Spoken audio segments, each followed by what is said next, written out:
நேற்று நைட் ஒரு பர்த்டேக்கு போயிருந்தோம், டின்னருக்கு. எல்லாரும் உட்காந்துருந்தோம். அவங்க ஹோட்டல்லாம் அவங்க வந்து அந்த பொண்ணு பேர் காமினி. அந்த பொண்ணு வந்து அவங்க தான் ரிசீவ் பண்ணி அந்த ஹோட்டலில் ஃப்ரண்ட் டெஸ்க் ஸ்டாஃப் அவங்க. அப்புறம் இன்னொருத்தன் ஜான்னு ஒரு பையன். நான் வந்து அந்த கெஸ்ட்லாம் இருந்தாங்க, எனக்கு தெரியாது அவங்கள பெருசாக. கெஸ்ட் இருந்தாங்க, ஃபேமிலியாக ஒரு இது இருந்தாங்க. எல்லாத்தையும் பேசிட்டு வெளில போய் நின்ட்டேன். காமினி கூடயும் ஜான் கூடயும் அப்பே அடிச்சுட்டு இருக்கேன். சும்மா சிரிச்சுட்டு பேசிட்டு இருக்கோம். எனக்கு அது ரொம்ப கம்ஃபர்டபுளா இருக்கு. ஏன்னா அவங்க ஃபேனுங்கிறாங்க. இப்போ நம்ம ஆர்ட்டை பத்தி டிஸ்கஸ் பண்ணுவாங்க. அதனால ஏன் பிடிச்சது, அது எனக்கு ரொம்ப ஈஸியா இருக்கு இதை மேனுவர் பண்ண விட. ஏன்னா நம்ம பொதுவாகவே பி பிசினஸ்ல சொல்லுவாங்க B2B B2Cமாங்கல்ல. நம்மளது எல்லா டூவுமே வந்து டுவர்ட்ஸ் த எண்ட்.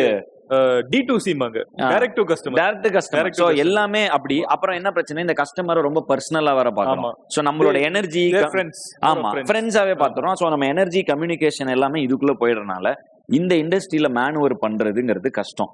சோ அப்ப என்ன நடக்குதுன்னா, நமக்கு இது வரலன்னு தெரிஞ்சு கத்துக்க ட்ரை பண்ணலாம். எப்ப ட்ரை பண்ணலாம்னா நமக்கு எதுவுமே நடக்க மாட்டேங்குங்கிறப்ப.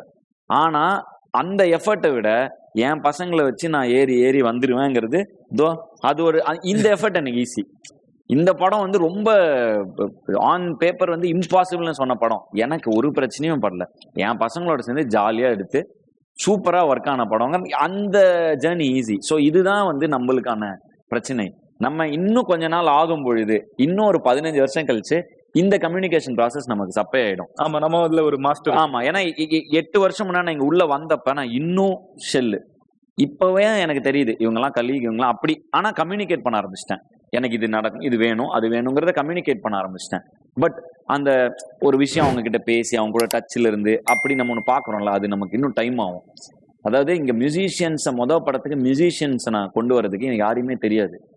இப்போ என்னுடைய ஃபேமிலியில் யாராவதோ இல்லை என்னோட க்ளோஸ் ரிலேட்டிவோ ஃப்ரெண்டோ யாரோ ஒருத்தர் அந்த மியூசிஷியன் சர்க்கியூட்ல இருந்திருந்தா நான் படத்துக்கு ஈஸியாக மியூசிஷியன்ஸை இது பண்ணியிருப்பேன். ஐ டுக் த ஹார்ட் ரூட்.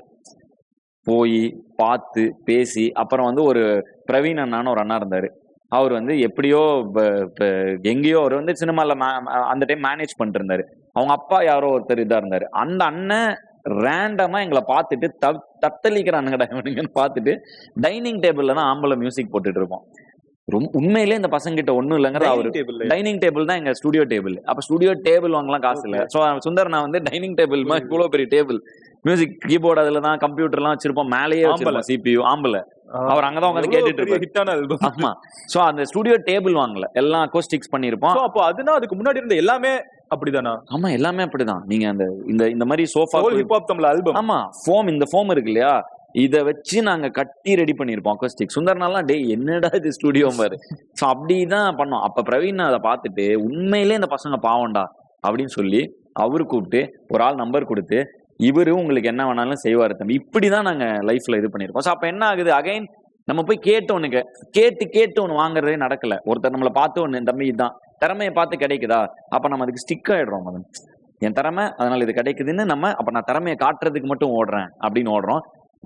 அதனாலே நிறைய பேர் சொல்றப்ப எனக்கு புரியும், இந்த ஜேர்னி டஃப், இப்படி போனா டஃப், இந்த கனெக்ஷன்ஸ் நெட்வொர்க்ஸ் இல்லாம போறது டஃப்.